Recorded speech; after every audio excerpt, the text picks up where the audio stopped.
ज्या कर्माच्या बंधनानं सकाळ सकाळी प्रभू श्रीरामांचा राज्याभिषेक होणार, कर्म आडवं आलं, प्रभू श्रीरामांना वनवासाला जावं लागलं. काय कर्म असेल? जगाचा मालक आहेत प्रभू श्रीराम, पण आपली असणारी आई आहे कैकेयी माता. हिने आपल्या पतीकडे 2 वर मागून घेतले. पहिल्या वरामध्ये माझ्या भरताला राजगादी आणि दुसऱ्या वरामध्ये माझ्या सवतीचं जे लेकरू आहे श्रीराम त्याला वनवास. राजा दशरथजी म्हणतात, ऐक ना, तुला मी पहिलं बंधन देतो, तुला पहिला वर मी निश्चित देतो, आपण भरताला राजगादी देऊयात, पण श्रीरामाला वनवास नको.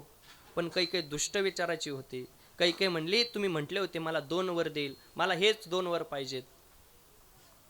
प्रभू श्रीरामाचा ठरल्याप्रमाणे राज्याभिषेक झाला नाही, वनवासाला जावं लागलं.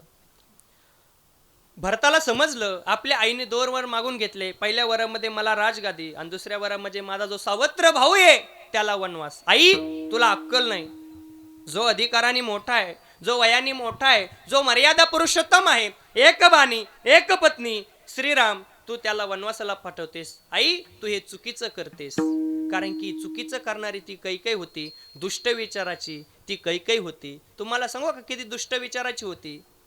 कैकेयी म्हटली, माझं पोटचं लेकरू आहे, काळजाचा तुकडा आहे भरत, त्याला राजगादी, आणि जो सवतीचं लेकरू आहे ना त्याला वनवास. म्हणजे आपल्याला सुद्धा तशी सवय लागली, स्वतःचं लेकरू ना आपलं ते लेकरू, आणि आपल्याला म्हणायची सवय लागली दुसऱ्याचं ते कार्ट. असंच आहे, आपण सुद्धा कैकेयीच्या विचाराची माणसं आहेत सध्याच्या काळात. पण तुम्हाला सांगून जाईल, कैकेयी इतकं दुष्ट विचाराची होती, इतकी दुष्ट विचाराची होती महाराज, लोक कैकेयीचं नाव सुद्धा ठेवत नाहीत. पण कौशल्य इथं कोणाचं ना कोणाचं नाव असेल, एखाद्याच्या पाहुण्या रावळ्यामध्ये तरी कौशल्य नाव असेल, लोक कैकेयीला नाव ठेवतात बरं का सचित दादा, आणि कौशल्याचं नाव ठेवतात. दोघांमध्ये फरक आहे. अहो, लोक कैकेयीचं नाव आहे ना धाब्याला सुद्धा देत नाहीत. कधी ऐकलंय का कैकेयीचा धाबा? बाबा का धाबा आहे, पण कैकेयीचा धाबा नाही बघा. पण कौशल्याचं नाव ठेवतात. त्याचं एकमेव कारण कौशल्याचं जगणं हितासाठी होतं, स्वार्थविरहित जीवन होतं, स्वार्थ कधी बघत नव्हते. कैकेयीने स्वार्थ बघितला आणि आपल्या लेकराला राजगादी प्राप्त करून घेतली. श्रीराम वनवासाला निघून गेलेत. भरताला समजलं, आई नकोय मला राजगादी. राजगादीचा त्याग केला आणि आपल्या भावाला शोधण्यासाठी वनामधून निघून चाललेत. ते राजा दशरथ समजलं आपलं लेकरू वनवासाला निघून गेलं, पुत्र शकुनी तरफडायला लागलेत, पण भावाला पाठीमाग आणण्यासाठी भरतजी चाललेत. किती भावावरती प्रेम असेल. सावत्र भाऊ वनवासाला निघून चाललाय म्हणून सावत्र भावाने शोधण्यासाठी निघून जावं, राजगादीचा त्याग केला. किती सावत्र भाऊ असून देखील प्रेम असेल.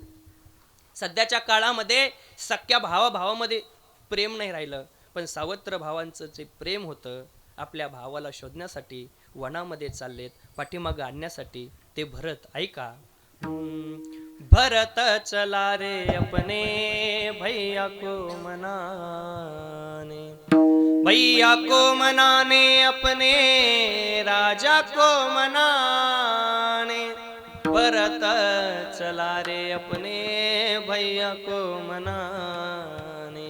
दरमजल करत जात असताना योगायोगानं चित्रकूट नगरीमध्ये दोघा भावंडांची भेट झाली.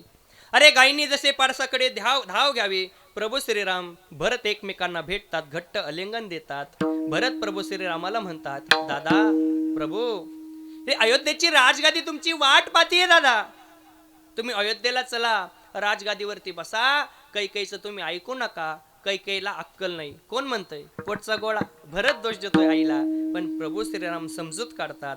भरता, हे लेकरा ऐक ना, माझ्या भावा, कैकेयी मातेचा दोष नाही, दोष असेल माझ्या कर्माचा दोष आहे. गदी माडगुळकर गीत रामायणामध्ये आपल्याला सुंदर सांगतात. दैव जान दुःखे भरता, दोष ना कुणाचा,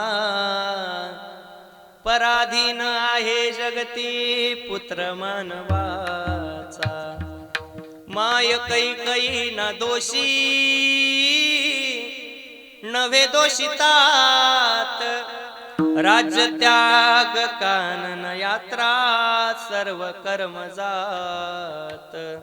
खेळ चालला से माझ्या पूर्व संचिताचा, पराधीन आहे जगती पुत्र मानवाचा. जरा मरण यातून सुटला कोण प्राणी जात, दुःख मुक्त जगला का रे कोणी जीवनात, काय शोक करीसे वेड्या स्वप्नीच्या फळांचा, पराधीन आहे जगती पुत्र मानवाचा. भरता, दोष कैकेयी मातेचा नाही रे, दोष माझ्या कर्माचा आहे. मग मला सांगा, या कर्माच्या बंधनानं प्रभू श्रीरामांना सोडलं नाही, नवे नवे त्यांचे पिताश्री आहेत, राजा दशरथाला जर या कर्माच्या बंधनानं सोडलं नाही, ते कर्म तुम्हाला आणि मला सोडणार आहे का? उत्तमा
उद्धरी दे गोपाळे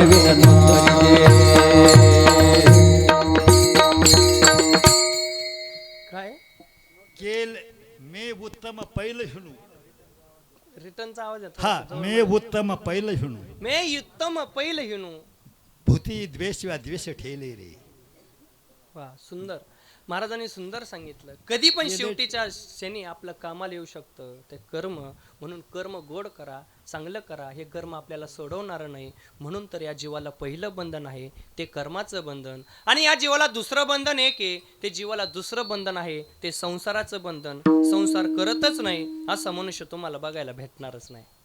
प्रत्येक जण संसार करतोय, प्रत्येकाला संसार करावा लागणार आहे. आपण संसार करतो, स्वतःच्या स्वार्थापोटी संसार करतो. माझी बायको, माझी मुलं, माझी गुरं, माझी ढोरं, माझा बंगला, माझी गाडी, स्वतःच्या स्वार्थापोटी संसार झाला. पण जगाच्या पाठीवरती ज्यांनी लग्न न करताही सुद्धा संसार सुखरूप करण्याचं काम केलं ते म्हणजे संत आहेत. ऐका, स्वतःसाठी मागितलं जातं त्याला भीक म्हणतात, कुटुंबासाठी मागितली जाते त्याला भिक्षा म्हणतात, समाजासाठी मागितलं जातं त्याला दान म्हणतात, आणि अखिल विश्वासाठी मागितलं जातं ना त्याला पसायदान म्हणतात. संत श्रेष्ठ माऊली ज्ञानोबराय म्हणून गेले, मागून गेले, आता विश्वात्मके देवे येणे वागेत मे तोषावे, तोषोणे मज द्यावे पसायदाने. हे विश्वाचं कल्याण व्हावं ही सद्भावना त्यांच्या अंतःकरणामध्ये, स्वतःचा संसार सुखरूप केला यामध्ये नवल नाही, अख्ख्या जगाचा संसार सुखरूप करण्याचं काम ज्ञानोबरायांनी केलंय. अवघाची संसार सुखाचा करीन, आनंदे भरीन तिनी लोक, जाईन गे माये दया पंढरपुरा, भेटेन माहेरा आपोलिया, भेटेन माहेरा आपोलिया. अरे अवघाचा संसार सुखरूप करण्याचं काम मग ज्ञानोबरायांनी केलंय. जगाचा संसार सुखरूप केला, त्यांचं लग्न मुळीच झालं नव्हतं. मग मला सांगा, त्यांना संसार चुकला नाही, आपल्याला सुद्धा संसार चुकत नाही. माय माऊल्यांचं माहेर घर म्हणजे आपल्या वडिलांचं घर आहे, आपल्या आईचं घर आहे, आपल्या भावाचं घर आहे. तसं सकल संतांचं सुद्धा घर म्हणजे, ऐका, ते कुठं आहे? जंबूया दीपामाची एक पंढरपूर गाव, जंबूया दीपामाची एक पंढरपूर गाव, धर्माचे नगर देखा विठू पाटील त्याचे नाव, धर्माचे नगर देखा विठू पाटील जाते नाव. चला चला चला चला चला चला चला चला चला चला जाऊ तया ठाया काही भोजन मागाया विठोबाचा धर्म जागो त्याचे चरणी लक्ष लागो विठोबाचा धर्म जागो चरणी लक्ष लागो विठोबाचा धर्म जागो त्याची चरणी लक्ष लागो विठोबाचा धर्म जागो त्याची चरणी लक्ष लागो त्याची चरणी लक्ष लागो जंबूया दीपा माझी एक पंढरपूर गाव धर्माचे नगर देखा विठो पाटील त्याचे नाव चला जाऊ तया ठाया काही भोजन मागाया विठोबाचा धर्म जागो त्याचे चरणी लक्ष लागो विठोबाचा धर्म जागो त्याचे चरणी लक्ष लागो अरे पंढरीशी पांडुरंग परमात्म्याचं जे गाव आहे पंढरपूर क्षेत्र हे साधू संतांचं माहेर घर आहे माझे माहेर पंढरी माझे माहेर पंढरी आहे विवरेच्या तीरी आहे विवरेच्या तीरी बाप आणि आई बाप आणि आई माझी विठ्ठल रखुमा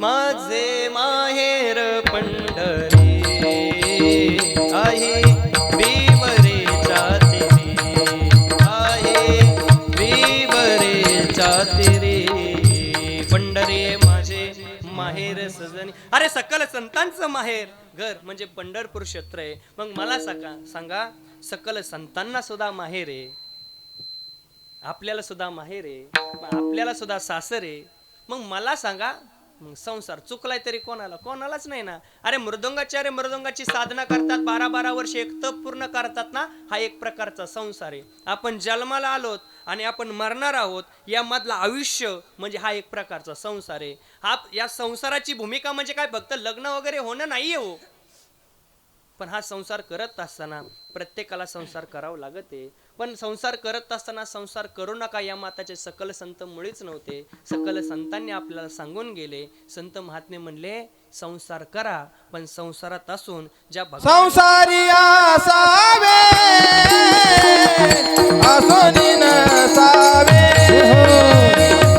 संसारी असावे असोनी नसावे संसारी असावे असोनी नसावे संसारी असावे असोनी नसावे भजन करावे वेळोवेळा भजन करावे वेळोवेळा संसारी असावे असोनी नसावे संसारी असावे असोनी नसावे भजन करावे वेळोवेळा भजन करावे वेळोवेळा संसारी असावे असोनी नसावे संसारी असावे असोनी नसावे असोनी नसावे म्हणजे संसारात आपण राहायचं पण जसा बेडूक पाण्यामध्ये सुद्धा राहतो आणि जमिनीवर सुद्धा राहतो मगर पाण्यामध्ये सुद्धा राहते जमिनीमध्ये सुद्धा राहते अरे खेकडा पाण्यात सुद्धा राहू शकतो जमिनीवर सुद्धा राहू शकतो तसं आपण परमार्थामध्ये सुद्धा राहिलं पाहिजे आणि संसारामध्ये आपले लेकरं बाळ सुद्धा सांभाळले पाहिजेत संसार सुद्धा केला पाहिजे पण भजन करावे वेळोवेळा जसं तुम्हाला वेळ भेटेल जसं जमेल तसं त्या भगवान परमात्म्याचं भजन करायचं त्याचं एकमेव कारण आहे पवित्र असा हा नरदेह आपल्याला भेटलाय तो भगवान परमात्म्याच्या भजनासाठी भेटलाय आणि या औट भगवान हात का मानव देह अल्लाह ने तुझ दिया औट हात का मानव देह अल्लाह ने तुझ दिया हो खाया पिया सुख से सोया खाया पिया सुख से सोया नाहक जमाना खोया खाया पिया सुख से सोया खाया पिया सुख से सोया नाहक जमाना खोया तू भज मन नारायण तू भज मन नारायण तू भज मन नारायण नारायण भज मन नारायण अनमोल असा भगवान परमात्म्याने देह दिलाय तर त्याच्या भजनासाठी दिलाय बघा देवे दिला देह भजना गोमना झालं प्रमाण अवट हात का मानव देह भगवानने तुझ दिया अवट हात का मानव देह भगवाने तुझ दिया अवट हात का मानव देह भगवानने तुझ दिया खाया पिया सुख से सोया ओ खाया पिया सुख से सोया ना जमाना खोया खाया पिया सुख से सोया ना जमाना खोया तू भज मन नारायण तू भज मन नारायण तू भज मन नारायण तू भज मन नारायण अरे त्या नारायणाला भजलं पाहिजे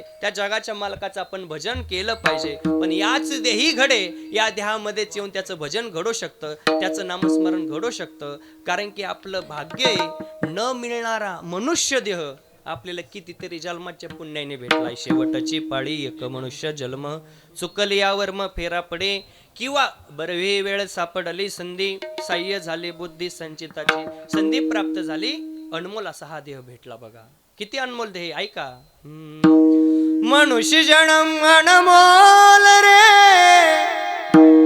इस मिट्टी में ना रोल रे मनुष्य जन्म अनमोल रे इस मिट्टी में ना रोल रे अब जो मिला है फिर ना मिलेगा कभी नहीं कभी नहीं कभी नहीं रे अब जो मिला है फिर ना मिलेगा कभी नहीं कभी नहीं कभी नहीं रे आता भेटलाय परत भेटल का नाही याची गॅरंटी नाही मग एक काम करायचं भेटलाय ना हा देह त्याचं भजन करा नामस्मरण करा आणि कामामध्ये असून सुद्धा त्या भगवान पर्यंतचं आपण भजन करू शकतो कामामध्ये काम काही म्हणा राम नाम आणि या देहामध्ये येऊन या संसारामध्ये येऊन काम करत देखील जर तुम्ही वेळ भगवान परमात्म्याच्या भजनाला जर नाही काढला तर कधी तो काळ येऊ शकतो आणि आपल्याला घेऊ शकतो याची गॅरंटी नाही कधी बी घेऊन जाईन काळाची उडी पडेल बा जेव्हा सोडविना तेव्हा माये बाप कोणी आपल्याला सोडवणार नाही पण त्या काळाची आपल्याला उडी पडण्याच्या अगोदर आपण सावध झालं पाहिजे आणि आता जर तुम्ही सावध नाही झाला परिणाम होईल शांती ब्रह्मनाथ महाराज सांगतात हे जरी नाही काल मग दुसरा येईल हे जरी नाही काल हे जरी नाही काल मग दुसरा येईल हे जरी नाही काल हे जरी नाही काल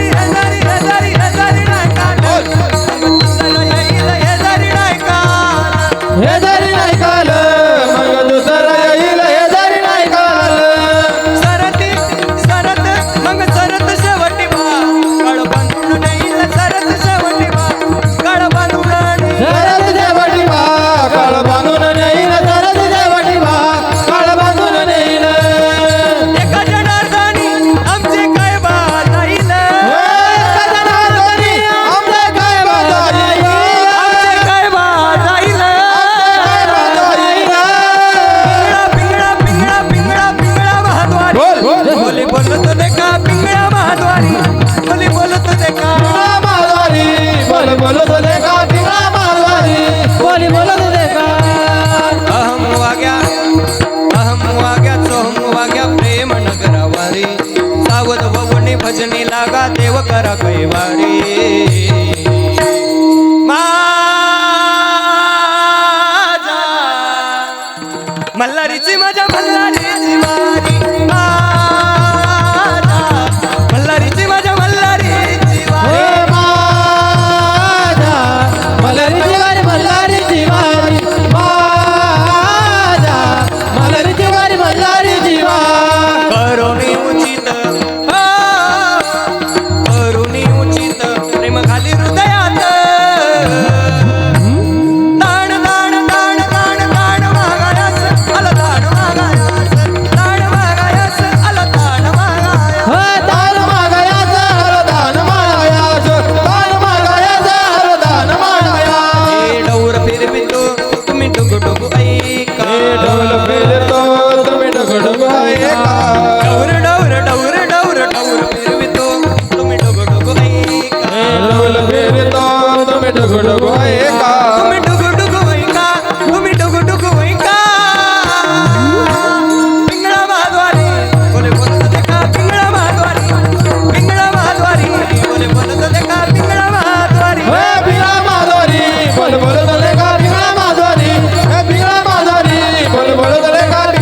नाथ महाराज आपल्याला सांगून गेले, बाबा हो आता तुम्हाला सांगतोय घेऊन घ्या, जर नाही ऐकलं परिणाम होईल. नाथ महाराज म्हणतात, हे जरी नाही काल मग दुसरा येईन, सरत शेवटी बाकळ बांधून नेईन, एका जनार्दनी आमचे काय बाजाईन. पिंगळा महाद्वारे बोले बोलतो देखा पिंगळा महाद्वारे. अरे या नाथ महाराजांचे आपल्या संप्रदायावरती इतके मोठे उपकार आहेत. या नाथ महाराजांनी आपल्या संप्रदायासाठी पिंगळा हे प्रकरण दिलं. नाथ महाराजांनी आपल्या संप्रदायासाठी भारूड हे प्रकरण दिलं. नाथ महाराजांनी आपल्या संप्रदायासाठी वासुदेव प्रकरण दिलं. पण या अनेक प्रकरणामध्ये नाथ महाराजांनी आपल्याला सावध करण्याचंच काम केलं. बघा, तो वासुदेवानी सुद्धा आपल्याला सावध केलं. रामाच्या पारी हरिनाम बोला, सकाळ सकाळी हरिनाम बोला, वासुदेव आला हो वासुदेव आला, वासुदेव आला हो वासुदेव आला. त्या पिंगळाने सुद्धा सांगितलं, आता जागा रे बाई नो जागा. जागा करण्यासाठी आपण जेव्हा झोपेत असायचो ना, तेव्हा तो पिंगळा यायचा आणि आपल्याला सुंदर आपल्याला उपदेश करायचा. तू घे घे घे हरिनाम घे, माया सारी सोडून दे, हात लावून नशिबाला का रडतोस ठाई ठाई. या संसारा पायी, या संसारा पायी, पिंगळा महाद्वारे बोले बोलतो देखा पिंगळा महाद्वारे.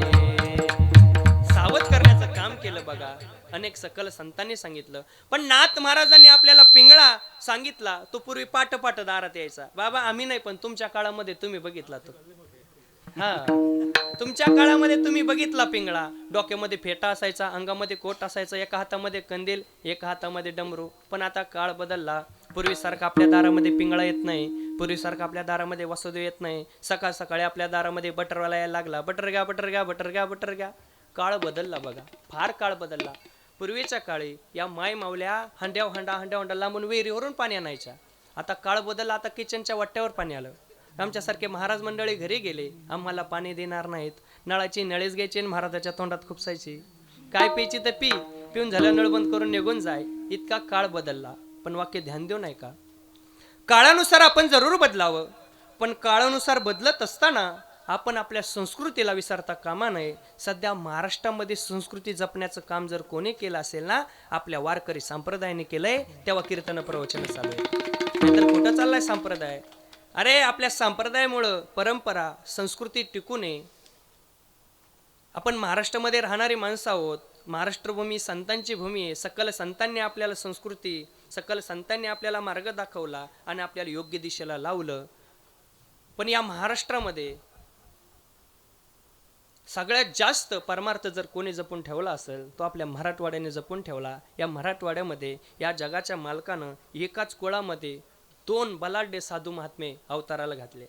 एक म्हणजे वैराग्यमूर्ती सद्गुरू वामनभाऊ महाराज, साधा शिवाचा अवतार, आणि एक म्हणजे ऐश्वर्य संपन्न राष्ट्रसंत भगवान बाबा. आपला मराठवाडा काही सामान्य नाही. एकाच कुळामध्ये हे 2 साधू महात्मे तर घातले. पण आपल्या मराठवाड्याचं वैभव, शांतीब्रह्मनाथ महाराजांचा अवतार मराठवाड्यामध्ये, संत जनाबाईंचा अवतार मराठवाड्यामध्ये, नवे नवे संत बनकट स्वामी, नगद नारायण महाराज, अनेक सकल संत झाले. पण एकाच कुळामध्ये जगाच्या मालकांना अवताराला घातले. या जगाच्या मालकांनी असं केलं. एक म्हणजे कडक वैराग्यवान, तुम्हाला ज्यादा माहिती आहे, सद्गुरू वामनभाऊ महाराज, आणि एक म्हणजे शांत स्वभाव असणारे सद्गुरू भगवान बाबा.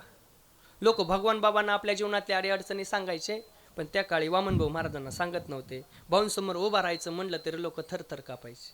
नको, भाऊंसमोर उभं राहायचं म्हणजे सोपं नाही. भाऊंच्या मुखातून जो शब्द बाहेर निघायचा ना, तो शब्द जगाचा मालक खरा करत होता. सद्गुरू वामनभाऊ महाराजांची ताकद होती. सद्गुरू वामनभाऊ महाराजांचं वैराग्य होतं, तेवढं तप होतं, तेवढी साधना होती. मुखातून शब्द बाहेर निघलेला खरा ठरायचा. असं आम्ही ऐकलंय. आपल्या जवळच असणारं टाकळी मानूर हे गाव, सद्गुरू वामनभाऊ महाराज हयात असताना दुसऱ्या दिवशी त्यांचं कीर्तन आणि आदल्या दिवशी मंडप लावण्याचं काम चालू आहे. एक परधर्मी होता, धर्मविरोधी होता, संप्रदायाला न मानणार होता, भाऊंना न मानणार होता. तो मंडपवाल्याला म्हणला, माझ्या दुकानासमोर मंडप लावू नका, मला जायला यायला रस्ता ठेवा. तुम्हाला लावू द्या, भाऊंचं कीर्तन आहे. तो म्हणला, भाऊंचं कीर्तन असू नाही तर कोणाचं कीर्तन असो, माझ्या दुकानासमोर मंडप लावायचं नाही, जायला यायला रस्ता ठेवायचा. मंडपवाला गडावरती गेला. भाऊ, उद्या तुमचं कीर्तन आहे, मी मंडप लावण्याचं काम करतोय, पण दुकानदार काय मंडप लावून देत नव्हता, कारण की चावडीसमोर मंडप लावण्याचं काम, त्याच्या दुकानासमोर मंडपाची झालर जात होती तरी मंडप लावून देणार नाही, लावून देत. म्हणतो भाऊ म्हणे हा धर्माच्या कार्यामध्ये अडथळा आणतोय, हा परमार्थामध्ये अडथळा आणतोय ना, नको लाव त्याच्या दुकानासमोर मंडप, त्याला जायला रस्ता ठेव, जायला यायला रस्ता ठेव भाऊ फक्त म्हणे. मग काय झालं असेल बरं, दुसऱ्या दिवशी त्याचं मड गेलं तिथून.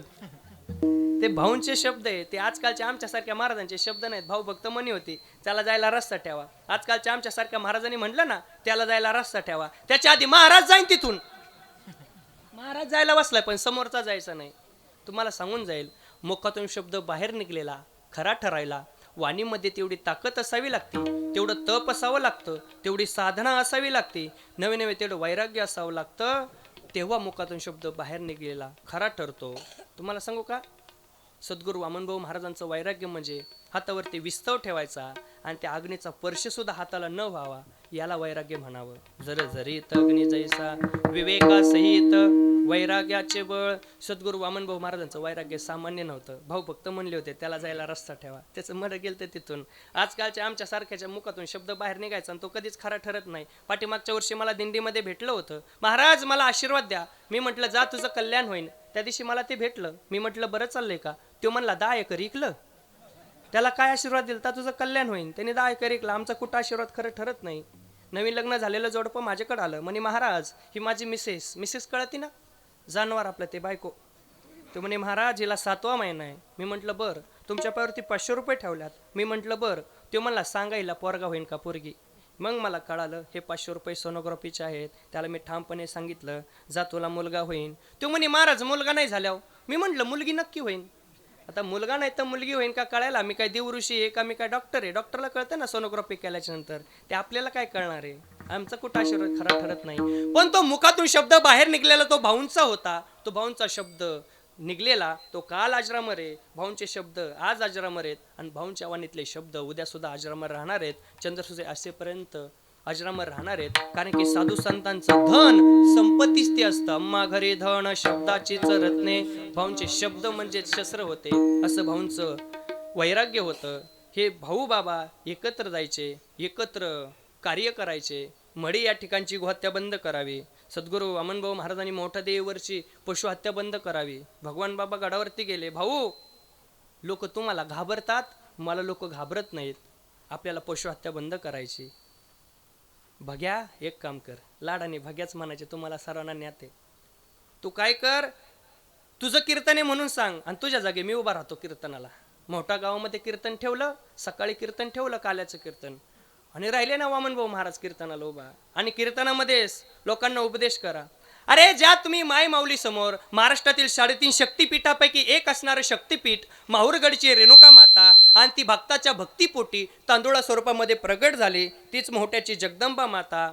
आणि तुम्ही त्या जगदंबा मातेसमोर तुमच्या नवस्फूर्तीसाठी तुम्ही आईला बकराचा नैवेद्य दाखवत असाल, बकऱ्याचा बळी देत असाल, कोंबड्याचा बळी देत असाल, कशी ती आई तुमच्या नवसाला पावेल. अरे तिच्या समोर तिच्या लेकराचाच बळी देता ना, ती आपली आई आहे. आणि आई समोर जर लेकराला मारलं, लेकराचा जर जीव घेतला, अरे ते पण एक जीवच आहे. आई समोर उद्यापासून तुम्ही तुमच्या नवस्फूर्तीसाठी एक काम करा, पुरणपोळीचा नैवेद्य दाखवा. आई तुमच्या नवसाला पावल्याशिवाय राहणार नाही. आणि जर तुम्ही पुरणपोळीचा नैवेद्य न वाटा, जर तुम्ही उद्या बळी देण्याचं जर ठरवलं, तुम्ही जर पशुहत्या केली ना, जो पशुहत्या करल त्याची माझ्याशी गाठ आहे.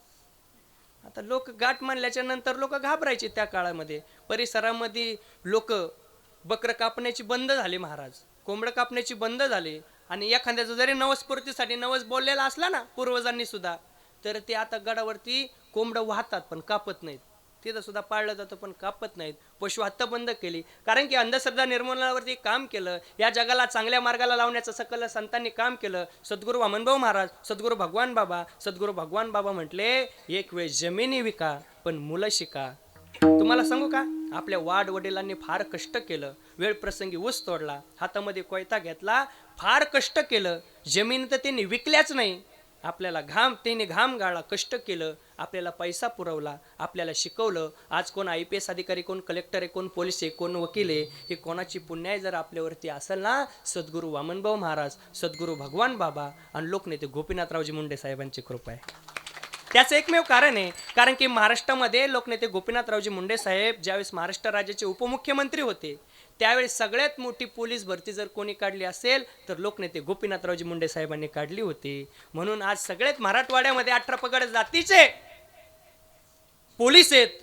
ही कोणाची देण आहे तर मुंडे साहेबांची देण आहे. म्हणून तर मुंडे साहेबांचा देवघरामध्ये लोक फोटो लावतात. मरावे परी कीर्ती रूपे उरावे, अशा सकल संतांनी आपल्याला ज्ञानाचा मार्ग सांगितला. आपल्याला म्हणून सांगतात मार्ग दावून गेले आधी दयानिधी संत ते. आपल्या जीवनामध्ये सुद्धा मार्ग दाखवणारे सद्गुरू भाऊ आहेत, सद्गुरू भगवान बाबा आहेत. यांनी आपल्याला योग्य दिशा दाखवली, योग्य मार्ग दाखवला. म्हणून तर आपण त्यांनी दिलेल्या मार्गावर चालत चालू तेण्याची पंथे चालू जाता. न पडे गुंता कोटे काय, दुसरीकडे कुठं गुंतून बसू नका. तुम्ही संसारात असून त्या भगवान परमात्म्याचं भजन करा, कारण की संसाराचं बंधन कोणाला सुटणार नाही. प्रत्येकाला संसार करावा लागतो. म्हणून तर जीवाला दुसरं बंधन संसाराचं आहे आणि या जीवाला तिसरं एक बंधन एक असू शकतं. जगद्गुरु तुकोबरायांनी ते तिसरं बंधन अभंगाच्या द्वितीय चरणामध्ये सांगितलं. प्रेम प्रीतीचे बंधन, प्रेम प्रीतीचे बंधन, प्रेम प्रीतीचे बंधन, प्रेम प्रीतीचे बंधन, प्रेम प्रीतीचे बंधन, प्रेम प्रीतीचे बंधन, प्रेम प्रीतीचे बांधले, प्रेम प्रीतीचे बांधले. सुटे काही केले, सुटे काही केले, प्रेम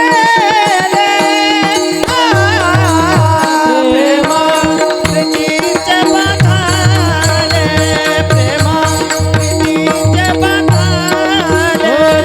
सुटे काही केले, सुटे काही केले, प्रेम प्रीतीचे बांधले, प्रेम प्रीतीचे बांधले. अभंगाच्या द्वितीय चरणामध्ये जगद्गुरु तुकोबरायांनी आपल्याला बंधन सांगितलं. प्रेम प्रीतीचे बांधले ते न सुटे काही केले. या जीवाला तिसरं बंधन असू शकतंय, ते म्हणजे प्रेमाचं बंधन असू शकतंय. नवे नवे या जीवाला तिसरं बंधन प्रेमाचं जरूर आहे. पण प्रेमाचं बंधन सांगत असताना हे प्रेमाचं बंधन पटवून देण्यासाठी जगद्गुरु तुकोबरायांनी आपल्याला सुंदर दाखला दिला. तो दाखला म्हणजे किड्याचा दिला. शब्द स्पर्श रूप रसगंध या गंधाच्या विषयामध्ये सूर्यविलासी नावाच्या कमळाच्या प्रेमामध्ये तो भुंगा गुंतला. मकरंद सेवन करण्यामध्ये दंग झाला. जैसा भ्रमरभेदी कोडे, जैसेही न काष्ट कोरडे. कोरडं लाकूड पोखरणारा जो भुंगा आहे, भ्रमर या शब्दाचा अर्थ आहे भुंगा, नाही काष्टाचा गुमान. गोवी भ्रमरा सुमन, सुमन या शब्दाचा अर्थ आहे कमळ. सूर्यविलासी नावाच्या कमळाचं वैशिष्ट्य आहे, सूर्योदय झाल्याच्या नंतर पाकळ्या कोमलल्या जातात, सूर्यास्त झाल्याच्या नंतर पाकळ्या मिटायला लागतात. सूर्यास्त होण्याची वेळ आली, पाकळ्या मिटायला लागल्या, पण तो भुंगा मकरंद सेवन करतोय. अरे भुंग्या, माझा मकरंद सेवन करू नको, तू तुझ्या घरी निघून जा, माझा मकरंद सेवन करू नको. याचं एकमेव कारण, माझ्या पाकळ्या मिटल्याच्या नंतर तुला श्वास घ्यायला त्रास होईल, तू गुदमरून मरून जाशील. मला माहिती आहे अहिरावण महिरावण यांची पत्नी देवसेना हिचा तू लाकडाचा पलंग पोकरलास, पण माझ्या कमळाची पाकळी पोकरू शकत नाही. त्याचं एकमेव कारण, तो भुंगा गुंतला, मकरंद सेवन करण्यामध्ये दंग झाला, पाकळ्या मिटल्या, तो मेला, पण मकरंद सेवन करण्याचं त्याने सोडलं नाही. त्याचं मकरंदावरची इतकं प्रेम जडलं, इतकं सेवन करण्यामध्ये दंग झाला, तो मेला, पण त्याला ते बंधन सुटलं नाही मकरंद सेवन करण्याचं. जगद्गुरु तुकोबराने दाखला दिला तो किड्याचा. पण तुकाराम महाराज म्हणतात, या किड्या मुंग्यानं प्रेम करावं यामध्ये नवल नाही. हे प्रेमाचं बंधन प्रत्येकाला असतं, प्रत्येक जीव प्रेम करतो. पण तुकोबराने प्रेमाचं बंधन सांगत असताना छान दाखला दिला, याच्यापेक्षा सुंदर दृष्टांत दिला. जगद्गुरु तुकोबराय म्हणतात, या प्रेमाच्या बंधनासाठी तुकोबराने छान दाखला दिला, तो म्हणजे बापन लेकीचा. का दाखला दिला माहितीये का? तुकाराम महाराज म्हणतात, अरे बापाचं जेवढं लेकीवरती प्रेम असतं ना, लेकीचं जेवढं बापावरती प्रेम असतं ना, जगाच्या पाठीवरती कोणाचंच तेवढं घट्ट प्रेम नसतं. कारण की तुकाराम महाराजांनी म्हणावं, माझ्या भागीरथीला भेटण्यासाठी मी वैकुंठावरून परत आलो आणि माझ्या भागीरथीला वाटलं बाबाला बोटवं करून घालावं. भागीरथी प्रत्येकाच्या दारात गेली, प्रत्येकाला कपभर दूध मागितलं. त्या काळी भागीरथीला कपभर दूध मात्र कुणी दिलं नाही. प्रत्येकाने घराचे दरवाजे बंद केले. भागीरथी वाड्यावरती आली, रडायला लागली. भागीरथी, बाळा रडायला काय झालं तुला? बाबा रडू नको तर काय करू, मला वाटलं तुम्हाला बोटवं करून घालावं. मी कपभर दूध आणण्यासाठी गेले, पण मला कोणीच दूध दिलं नाही. अरे ज्या समाजाचं जगद्गुरु तुकोबारायांनी कर्जमुक्त केलं, सावकारकीच्या वाया इंद्रियांच्या डोहामध्ये बुडवल्या, त्या समाजानं जगद्गुरु तुकोबारायांच्या मुलीला कपभर दूध मात्र दिलं नाही. पण तुकोबारायांचं आपल्या लेकीवरती असणारं प्रेम आहे. तुकोबारायांनी एक काम केलं, येडेश्वरा ते पूजिले, दूध नंदीचे काढले. आपल्या लेकीसाठी दगडाच्या नंदींचं दूध काढणार जगातील एकमेव साधू म्हणजे जगद्गुरु तुकाराम महाराज यांनी कशासाठी केलं? आपल्या लेकीवरती असणारं प्रेम, प्रेम प्रीतीचे बांधले, ते न सुटे काही केले. अरे किती लेकीचं बापावरती प्रेम असतं आणि बापाचं किती लेकरावरती प्रेम असतं. अरे बाप आपल्या मुलावरती प्रेम करतो, यामध्ये नवल नाही. पण बाप आपल्या मुलापेक्षा काकण भर का होईना जास्त प्रेम आपल्या लेकीवरती करत असतो. त्या बापाला माहिती असतं, माझी लेक माझ्या काळजाचा तुकडा वयाच्या 20-21 वर्षापर्यंतच माझा आहे, नंतर तो परक्या घरचा होणार आहे. बाप लेकीचे सगळे लाड पुरवतो. आपल्या मुलासाठी बापानं 5 रुपयाचा पेन आणू द्या, आपल्या मुलीसाठी बाप 10 रुपयाचा पेन घेऊन येतो. आपल्या मुलीसाठी 1000 रुपयाचा ड्रेस आणतो तो बाप, पण मुलाला मात्र 500 रुपयाचा ड्रेस आणतो. कारण की त्या बापाचं लेकीवरती असणारं प्रेम असतं. त्या बापाला माहिती आहे, माझी लेक वयाच्या 20-21 वर्षापर्यंतच माझी आहे, नंतर ती परक्या घरची होणार आहे. कारण की लेक ना ही 2 घराला जोडणारी असते. लेकवडाची पारंबी पांग बापाचं फेड ते, असो सासर माहेर 2 घराला जोडते. जेव्हा बापाला कळाले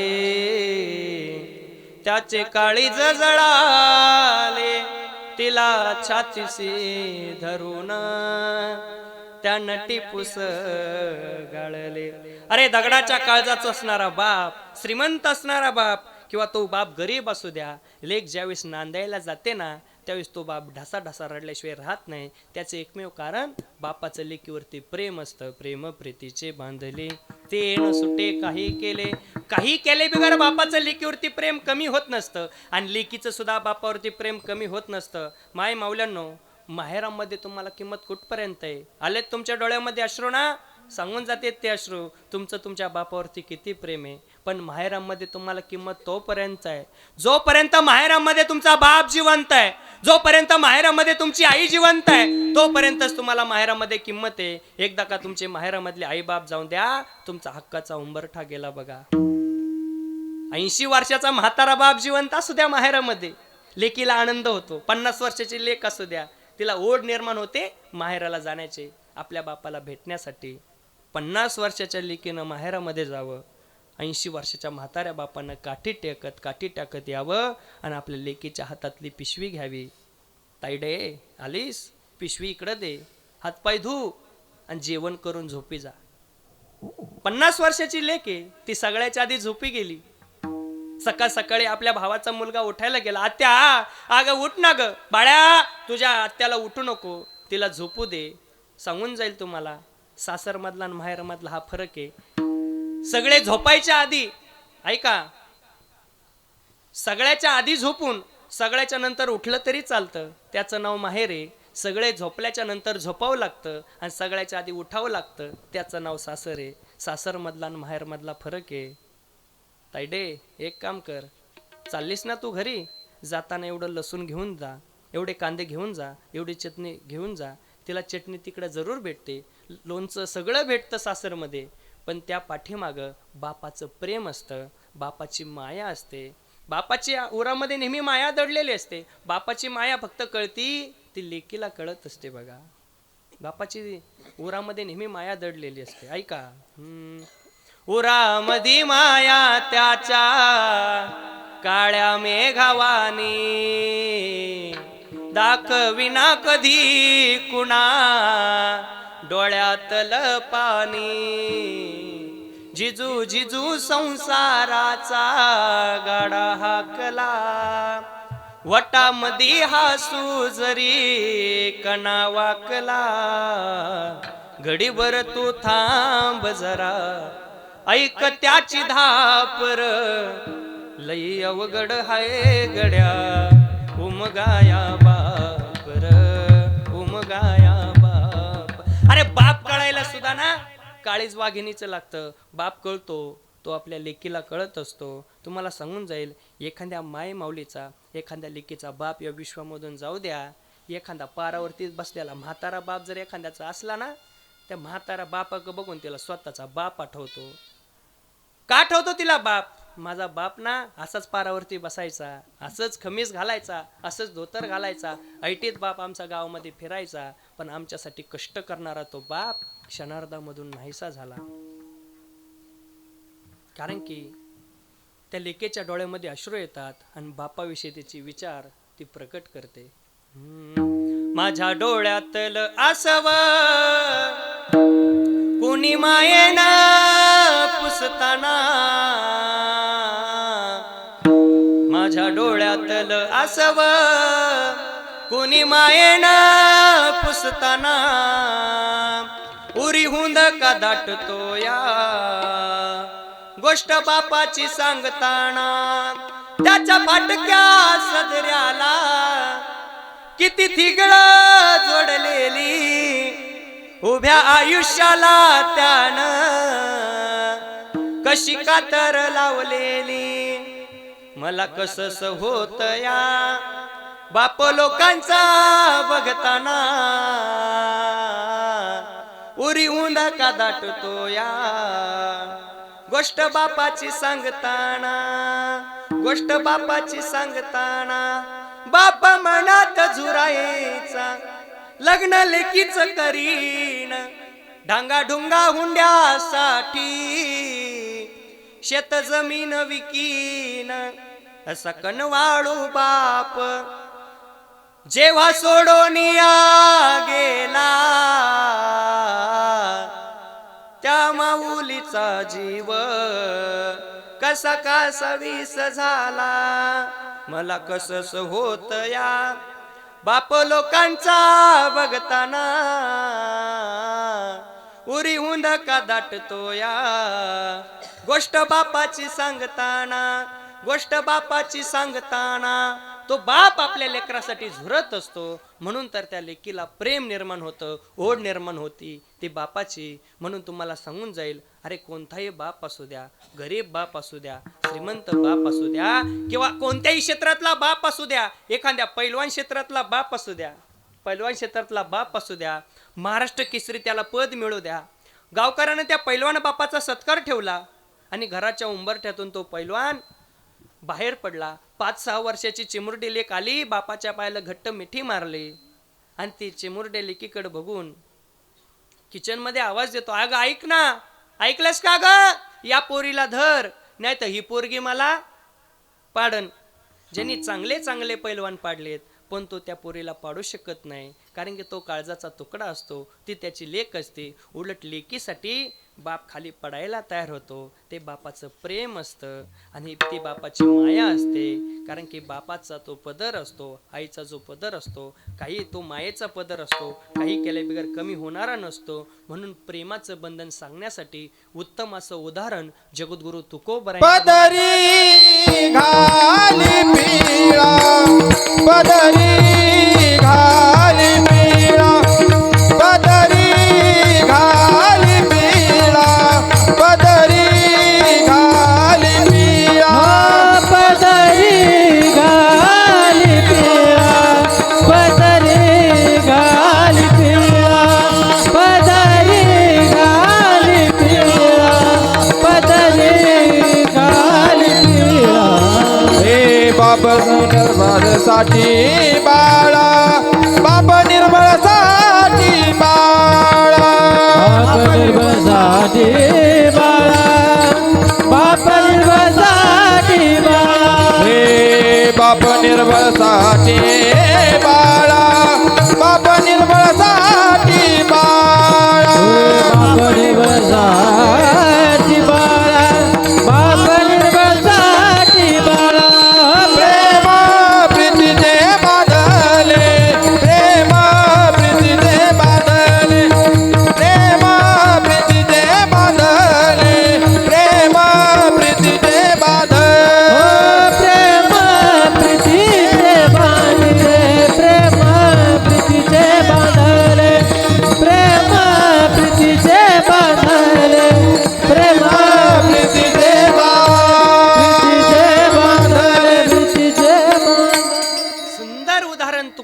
सांगितलं, सुंदर दृष्टांत दिला. पदरी घाले पिळा बाप निर्बळासाठी बाळा.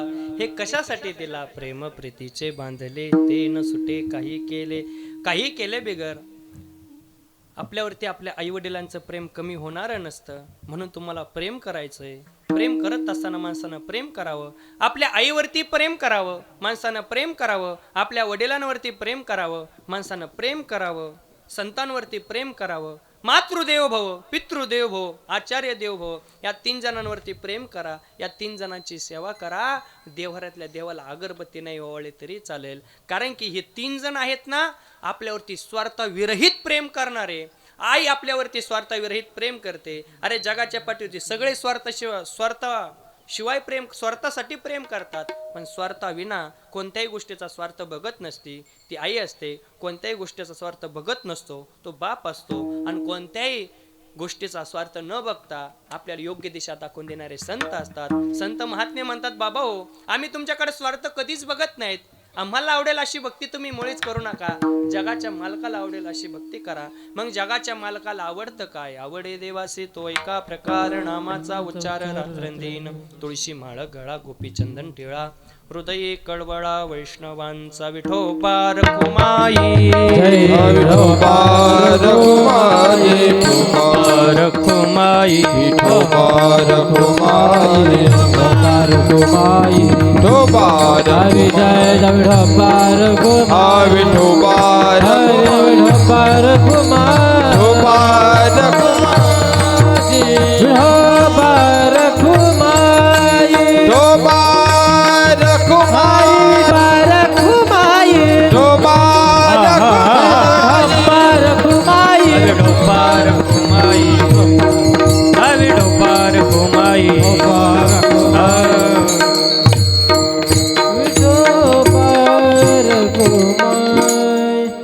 इथं केलेलं भजन, इथं केलेलं नामस्मरण हेच आपल्या सोबत येणारे बरं का. नाहीतर माणसाने येताना सोबत काही आणलं नाही, जाताना सोबत काही घेऊन जात नाही. 5 मिनिटं तुमची घेतो, लक्ष देऊ नाही का. येताना घेऊन आलास काय, ऐका, येताना घेऊन आलास काय, जाताना घेऊन जाशीन काय. नको अभिमान करू भल्या मानसा. कोणत्याही गोष्टीचा माणसानं अभिमान केला नाही पाहिजे. कोणत्याच गोष्टीचा माणसानं गर्व धरला नाही पाहिजे. अरे माणसाचा चालताना एक पाय पुढं असतो, एक पाय पाठीमागं असतो. पुढच्याला अभिमान नसतो मी पुढे आहे, मागच्या पायाला वाईट वाटत नसतं मी मागं आहे. हे क्षणामध्ये बदलणारं गणित असतं बघा. सूर्य चमकतोय, चंद्र सुद्धा चमकणार आहे. आपापली वेळ यावी लागते. चंद्र चमकण्यासाठी पौर्णिमा यावं लागते, पण सूर्य रोज चमकतोय. कधी ना कधी आपण सुद्धा चमकणार आहोत. आपली सुद्धा वेळ येणार आहे, पण आपली वेळ येऊपर्यंत संयम ठेवायला शिका. वेळ प्रत्येकाची येत असते. अरे जे वर्तमानपत्र सकाळी 5 रुपयाला असतं ना, तेच वर्तमानपत्र संध्याकाळी 5 रुपये किलोने रद्दीत पडलेलं असतं. कोणत्या गोष्टीचा गर्व करता? कधीच कोणत्या गोष्टीचा गर्व करू नका. इथं प्रत्येकाला यावं लागलंय, प्रत्येकाला जावं लागलंय. कोणत्या गोष्टीचा अभिमान करता? कोणत्या गोष्टीचा गर्व करता? चांगली चांगली माणसं आली, चांगली चांगली माणसं गेली. अरे ज्याने जग जिंकलं होतं ना, सिकंदर राजा, तो सुद्धा अख्खं जग जिंकणारा सिकंदर राजा. पण जाताना मात्र तो म्हणला, तिरडीवरती माझे हात बांधू नका, माझे हात मोकळे सोडून द्या. जगाला संदेश दिला त्याने. अये अकेले आने वाले तू अकेला जाएगा, तू अकेला जाएगा. क्षमा करो रोशन किया है जिंदगी के वास्ते, नकली घर तूने बसाया उस असली घर को छोड़ के. ए हवस को पाने वाले तेरा दम निकल जाएगा, खाली हाथ आया है तू खाली हाथ जाएगा. मोकळ्या हाताने आपण आलोत आणि मोकळ्याच हाताने जावं लागणार आहे. सोबत आपण कमरेचा करगोटा सुद्धा घेऊन जाऊ शकत नाही. कोणत्या गोष्टीचा अभिमान करता? 100 पोरांचा जो बाप होता, जो हस्तिनापूरचा राजा होता, नाव त्याचं धृतराष्ट्र, त्याला सुद्धा एकट्यालाच यावं लागलंय आणि एकट्याला जावं लागलंय. चांगल्या चांगल्या माणसाला या काळानं सोडलं नाही. मग आपण कोणत्या गोष्टीचा गर्व करतोय? अरे काय व्यक्तिमत्व होतं, अनाथांची माई सिंधुताई सपकाळ. तुम्हाला सांगून जाईल, भारतरत्न पुरस्कार ज्यांना प्राप्त होता, लता दीदी मंगेशकर. चांगल्या चांगल्या माणसांना जावं लागलं. पण अनाथांची माई सिंधुताई सपकाळ यांनी वेळ प्रसंगी अंत्यविधीवरती जे केलेलं पिंडदान असतं त्याची कणिक भाजून त्यांनी खाल्ली, दिवस काढले, वाईट दिवस काढले आणि त्यांनी ठरवलं मी वाईट दिवस काढलेत, अनाथ लेकरांनी असे वाईट दिवस काढू नये म्हणून अनाथालय उभा केले. कित्येक अनाथ कुटुंबियाच्या त्या माय झाल्या. 10वीच्या अभ्यासक्रमाला अनाथांची माई सिंधुताई सपकाळ या नावाचा धडा कर्नाटक राज्यामध्ये त्यांचा शिकायला आहे, पण आपल्या महाराष्ट्रामध्ये त्यांचा धडा शिकायला नाही. अनाथांची माई सिंधुताई सपकाळ जाता जाता सांगून गेल्या, बेटा हो, या महाराष्ट्रामध्ये तुम्हाला मोठं व्हायचंय ना, या महाराष्ट्रामध्ये मोठं होण्यासाठी आधी मरावं लागतं आणि मग माणूस मोठा होतो. हा महाराष्ट्र आहे. इतकेच मला जाताना सरणावर कळले होते, मरणान केली सुटका, जगण्यान छळले होते. जगणं माणसाला छळतं, मरण माणसाची सुटका करतं, पण मरण माणसाची उत्तम कीर्ती पाठीमागं शिल्लक ठेवून जातं. तुम्हाला सांगून जाईल, माणसानं चालताना असं चालावं, लोकांनी रामराम घातला पाहिजे, बसताना असं बसावं, 4 लोक सोबत येऊन बसली पाहिजे, बोलताना असं बोलावं, ज्याच्या कानावरती शब्द पडते त्याला ऐकू वाटलं पाहिजे, आणि माणसानं मरताना असं मरावं ज्याला कळेल आपण गेलोय ना, त्याच्या डोळ्यामध्ये टच दिशेने अश्रू आले पाहिजे. असं माणसाचं जगणं असलं पाहिजे, असं माणसाचं मरण असलं पाहिजे. तुका म्हणे एक मरणाची सरे, उत्तमचे उरे कीर्ती मागे. उत्तम कीर्ती ज्यांची पाठीमागं शिल्लक राहते ती समाजाच्या हितासाठी जगत असतात, दुसऱ्याच्या दुःखाला दुःख मानतात, त्यांचीच उत्तम कीर्ती पाठीमागं शिल्लक राहते. तुम्हाला असं वाटत असेल आपली उत्तम कीर्ती पाठीमागं शिल्लक राहावी, अरे दुसऱ्याच्या दुःखाला दुःख माना, लोक तुमच्या दुःखामध्ये एकत्र येईल. जगाला चांगलं बोला, जगाला प्रेम देण्याचं काम करा, जग तुम्हाला प्रेम देण्याचं काम करील. खरा तो एकची धर्म, खरा तो एकची धर्म, जगाला प्रेमर पावे. जगी जे हीन ते पतित, जगी जे दीनपद दलित, तया जाऊन उठवावे. जगाला प्रेमर पावे. किसी के काम जो आए उसे इंसान कहते हैं, पराया दर्द जो अपनाए उसे इंसान कहते हैं. माणसाप्रमाणे जागा, माणसाप्रमाणे वागा, तर आपल्याला जगण्याची किंमत कळेल. चांगली माणसं आली, चांगली माणसं गेली. काय व्यक्तिमत्व होतं स्वर्गीय बाळासाहेबजी ठाकरे, त्यांना सुद्धा यावं लागलं, त्यांना सुद्धा जावं लागलं. आपण कोणत्या झाडाचा पाला आहे. काय व्यक्तिमत्व होतं स्वर्गीय विलासरावजी देशमुख साहेब, त्यांना सुद्धा यावं लागलंय, त्यांना सुद्धा जावं लागलंय. काय व्यक्तिमत्व होतं महाराज, आपल्या बीड जिल्ह्याचं नव्हे, मराठवाड्याचं नव्हे, अख्ख्या महाराष्ट्राचं वैभव लोकनेते स्वर्गीय गोपीनाथरावजी मुंडे साहेब, यांना सुद्धा यावं लागलंय, यांना सुद्धा जावं लागलंय. अशा चांगल्या माणसांवरती सुद्धा काळ जर घाव घालत असेल, आपण कोण आहेत. मुंडे साहेबांना सुद्धा काळ घेऊन गेला. काळाने घातला घाव, नियतीने साधला डाव. काळाने घातला घाव, नियतीने साधला डाव. हरपली सावली आता गरिबांची, गरिबांची. येते व आठवण मुंडे साहेबांची. का मुंडे साहेबांची आठवण होती? त्याचे एकमेव कारण म्हणजे आहे तोपर्यंत लोकांच्या हृदयात आणि मेल्यानंतर देवघरात जागा निर्माण करणारं व्यक्तिमत्व म्हणजे लोकनेते गोपीनाथरावजी मुंडे साहेब होते. बघा, आहे तोपर्यंत प्रत्येकाच्या काळजात घर केलं, पण मेल्याच्या नंतर देवघरामध्ये जागा निर्माण केली. मी कोकणामध्ये कीर्तनाला गेलो, आदिवासी कुटुंब होतं, त्यांनी चहासाठी मला घरी नेलं. का तर मी बीडचा आहे म्हणून. म्हणे दादा तुम्ही बीडचे ना, घरी चहासाठी चला. गेलो, पोर्चमध्ये बघितलं, भला मोठा फोटो मुंडे साहेबांचा बघितला, मला आनंद झाला. म्हणलं दादा मुंडे साहेब आमच्या भागामध्ये होऊन गेले आणि तुम्ही तुमच्या पोर्चमध्ये भला मोठा फोटो मुंडे साहेबांचा लावला, कारण सांगू शकाल का? म्हणे महाराज तुम्हाला माहिती नाही, मुंडे साहेबांचे ना आमच्या घराण्यावरती फार मोठे उपकार आहेत. मुंडे साहेब महाराष्ट्र राज्याचे उपमुख्यमंत्री होते. माझी मुलगी 8 वर्षाची होती, तिला कॅन्सर झाला होता आणि कॅन्सरच्या ऑपरेशनसाठी 5 लाख रुपयाची फी सांगितली डॉक्टरांनी. रात्रीच्या 2 वाजता साहेबांना भेटलो मी. साहेब मी कोकणातला आहे, अशी अशी अडी अडचण आहे, फी कमी करायला सांगा. साहेबांनी डॉक्टरचा नंबर घेतला. हॅलो, मी गोपीनाथ मुंडे बोलतोय. असं असं कोकणातलं पेशंट तुमच्याकडे आलंय ना, ऑपरेशनचा खर्च तुम्ही 5 लाख रुपये सांगितलाय का? तो 5 लाख रुपये खर्च मी देईल, पण त्या मुलीचं ऑपरेशन करून घ्या. महाराज, तुमच्या समोर आज माझी मुलगी जी जिवंत दिसते ना, ही कोणाची पुण्य आहे? लोकनेते गोपीनाथरावजी मुंडे साहेबांची पुण्य आहे. अरे माणसातला देव मी मुंडे साहेबांमध्ये बघितला, म्हणून तर पोर्चमध्ये भला मोठा फोटो मी मुंडे साहेबांचा लावला. असं माणसाचं जगणं असावं, मरावे परी कीर्ती रूपे उरावे. अरे देव घरामध्ये फोटो कोणाचा लागत नाही. लोकनेता व्हावं लागतं, समाजाच्या हितासाठी जगावं लागतं. मुंडे साहेबांनी आहे तोपर्यंत समाजाच्या हितासाठी जीवन जगले, संघर्षमय जीवन जगले, शेतकऱ्यासाठी संघर्ष केला. तो मुंडे साहेबांनी शेतकऱ्याचे प्रश्न घ्यायचे आणि ते दिल्लीमध्ये मांडायचे. किती संघर्ष म्हणावा याला. शेतकऱ्याच्या हितासाठी संघर्ष करून जीवनात वाघासारखा झुंजला परळीचा गोपीनाथ. दिल्लीच्या दरबारी आवाज घुमतो नाथाचा,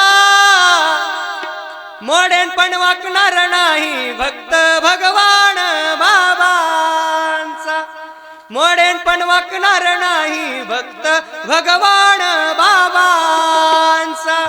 मी थकणार नाही, रुकणार नाही आणि कोणासमोर कधी झुकणार नाही. असं निर्भीड व्यक्तिमत्व म्हणजे लोकनेते गोपीनाथरावजी मुंडे साहेब होते. अशा लोकनेते गोपीनाथरावजी मुंडे साहेबांना सुद्धा 3 जून 2014 रोजी काळ जर त्यांना घेऊन जात असेल, पण मुंडे साहेब गेले. पण साहेब गेल्याच्या नंतर महाराष्ट्राची जनता पोरकी झाली, अनाथ झाली. बघा, महाराष्ट्राची जनता ही नाथा विना अनाथ झाली.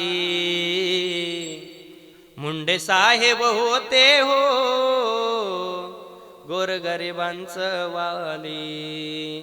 माया आणि ममता आमचा आधार तो होता, या गरीब जनतेचा कुठे हरवला नेता. दिन दुबळ्याचा दाता कसा सोडून या गेला. सोडून गेले साहेब, या जनतेला सोडून गेले, निघून गेले. पण साहेब गेल्याच्या नंतर महाराज सांगून जाईल तुम्हाला व्यक्तिमत्व किती गोड होतं. परळीच्या मुस्लिम बांधवाला बातमी समजली, मुंडे साहेब गेले, साहेबांचा ॲक्सिडेंट झाला. तो म्हणला माणसातला देव निघून गेला, माझा सुद्धा जगून काय उपयोग. फाशी घेतली त्यांनी आणि इहलोकीची यात्रा संपवली. अरे आपला बाप गेल्याच्या नंतर दशकिराविधीला डोक्याचं मुंडन न करणारे कित्येक आम्ही मुलं बघितले. पण साहेब गेल्याच्या नंतर साहेबांच्या दशकिराविधीला महाराष्ट्रातील तमाम 20 ते 25 हजार तरुणांनी डोक्याचं मुंडन केलं आणि साहेबांचं सुतक पाळलं. किती साहेबांचं व्यक्तिमत्व गोड असेल, किती जगणं गोड असेल. पण आपण किती जरी म्हटलं, साहेब तुमच्या विना का महाराष्ट्र सुना, साहेब तुम्हा विना का महाराष्ट्र सुना. एकदा तरी तुम्ही या जनतेकडे वळून बघा ना. साहेब येऊ शकत नाही आणि साहेबांसारखं व्यक्तिमत्व पुन्हा होऊ शकत नाही. मुंडे साहेबावानी नाही होणार कुणी, किती साहिल्या तुम्ही यातना, किती आठवावे तुमच्या ऋणा. मुंडे साहेब जन्म घ्या पुन्हा, किती आठवावे तुमच्या ऋणा. मुंडे साहेब जन्म घ्या पुन्हा. साहेब येऊ शकत नाहीत, पण उत्तम कीर्तीने काल अजरामर होते, आज अजरामर आहेत. चंद्रसूर्य असेपर्यंत मुंडे साहेब अजरामर राहणार आहेत. मी येताना रायमावरून टर्न वळला आणि इकडं जात असताना सुंदर अशी येस बघितली होती. लोकनेते स्वर्गीय गोपीनाथरावजी मुंडे साहेब, प्रवेशद्वार श्री क्षेत्र वंजारवाडी. अरे आनंद वाटला ना. अरे अशा लोकनेत्याची जर गावाला जर येस बनवत असेल, किती जगणं गोड होतं, किती जगणं त्यांचं समाजाच्या हितासाठी होतं. अरे अशी माणसं पुन्हा होऊ शकत नाहीत. पुन्हा साहेबांसारखं आपण बोलू, त्यांच्यासारखी स्टाईल करू, पण त्यांच्यासारखं आपल्याला उत्तम कीर्ती करता येणार नाही. तुम्हाला सांगून जाईल किती व्यक्तिमत्व गोड होतं. अरे साहेब गेल्याच्या नंतर त्यांच्या पुण्यतिथी त्यांची साजरी तेलंगणामध्ये साजरी करतात, त्यांची जयंती महाराज राजस्थानमध्ये साजरी करतात. 12 डिसेंबरच्या वेळेस जयपूरवरून मला फोन आलता, महाराज मुंडे साहेबांच्या जयंतीला तुमची तारीख हवी. मी म्हटलं दादा तारीख रिकामी नाही. मला आनंद झाला. मी म्हटलं तारखीचं सोडा, पण तुम्ही एवढा भव्य दिव्य मुंडे साहेबांचा जयंती उत्सव राजस्थानमध्ये साजरा करताना हा लोकनेते गोपीनाथरावजी मुंडे साहेबांच्या जीवनातला सर्वात मोठा विजय आहे. त्यांची कीर्ती तेवढी अजरामर झाली. तुम्हाला सुद्धा वाटत असेल आपली कीर्ती अजरामर व्हावी, आपलं नाव पाठीमागं शिल्लक राहावं, चांगलं जगा, चांगलं वागा बघा. माझ्या मुंडे साहेबांचं नाव गाजत जगात, नाव गाजत जगात, नाव गाजत जगात.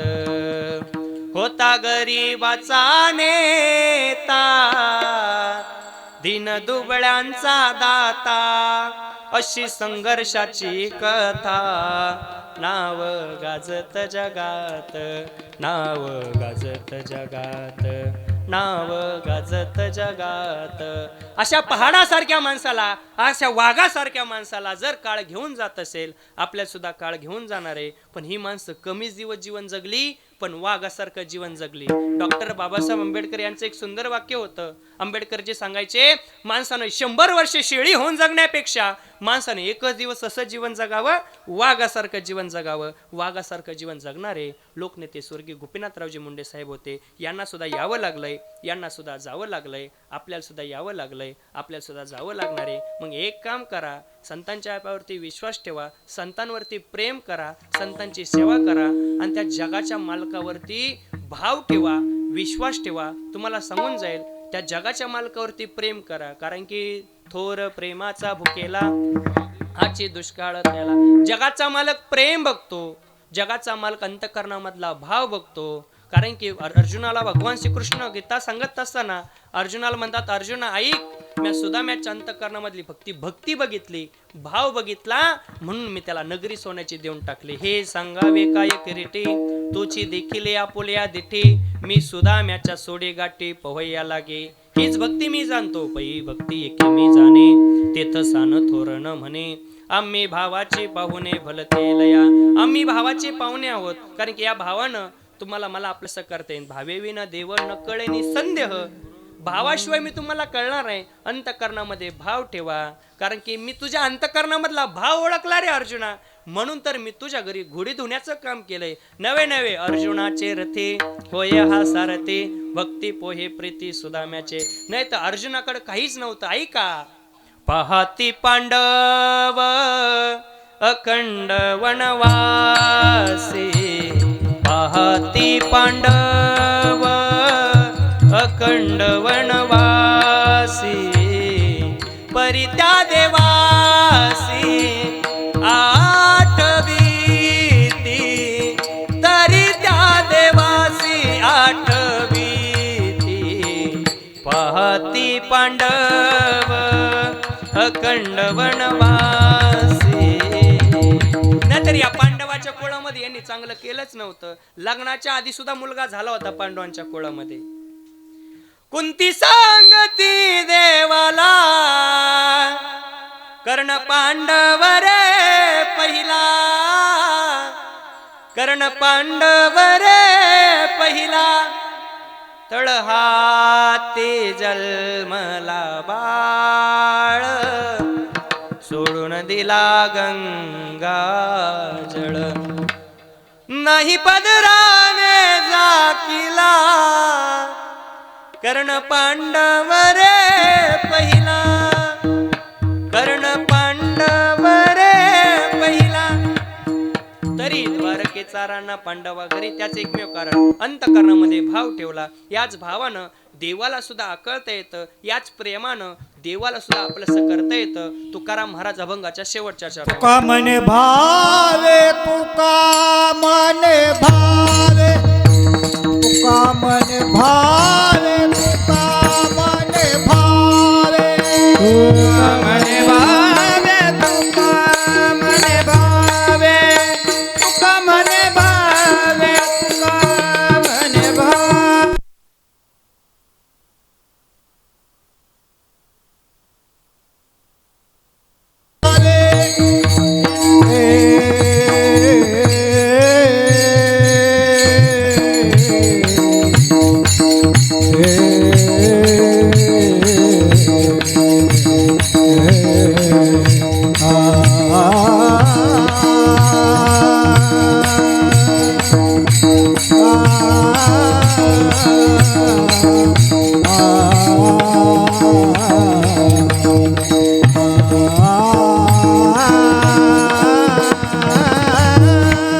प्रेम प्रीती देवा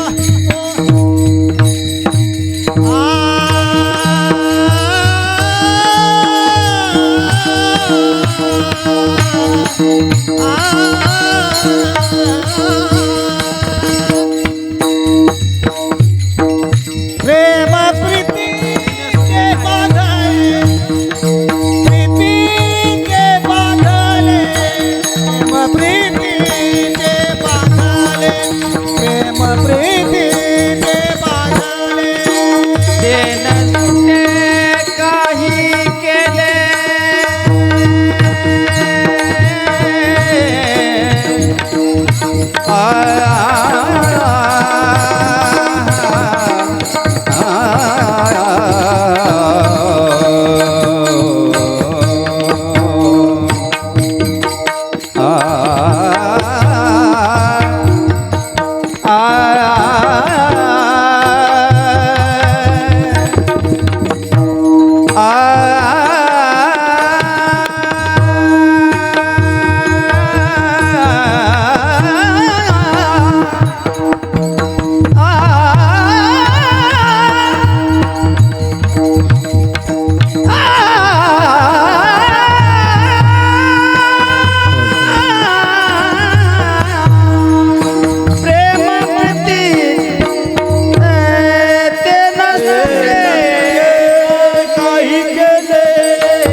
ज्ञानेश्वर माऊली नारायण हरी.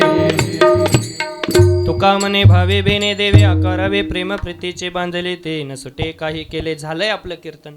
चांगलं वागा, चांगलं राहा, आपापली माणसं मोठी करा, देवाच्या देशाच्या धर्माच्या कार्यात आपापले मतभेद विसरा.